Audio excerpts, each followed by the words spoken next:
Europe 1. Écoutez le monde changer. Le journal Mathieu Béliard, Hélène Zélani. Plusieurs médias américains l'affirmaient, mais hier soir, c'est le Premier ministre canadien qui a lancé cette accusation assez incroyable. L'Iran aurait donc abattu le Boeing 737 qui s'est écrasé mercredi près de Téhéran. 176 morts tout de même, des Iraniens et des Canadiens pour la plupart. Selon Justin Trudeau, un missile Sol-Air iranien a touché l'appareil, mais ce n'était peut-être pas intentionnel. Oui, le Premier ministre canadien évoque des sources multiples, notamment de ses alliés et de ses propres services. Il faut rappeler que le drame s'est produit dans un moment de grande tension, alors que l'Iran lançait des frappes contre des bases abritant des soldats américains. C'est ce qui pourrait expliquer une telle erreur.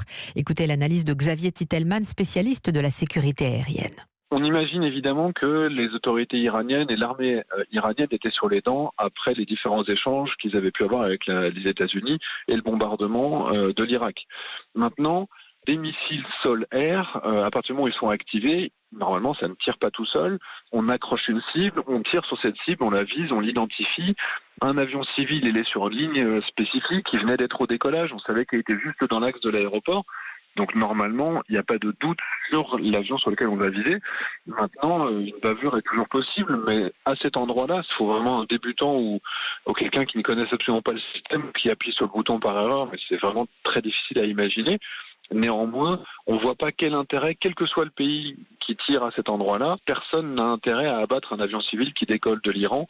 Certainement pas l'Iran, évidemment, et les États-Unis, ça leur apporte absolument rien dans le cadre du conflit qu'ils ont avec le pays. Xavier Titelman, spécialiste de la sécurité aérienne, joint pour Europe 1 par Mathieu Bock.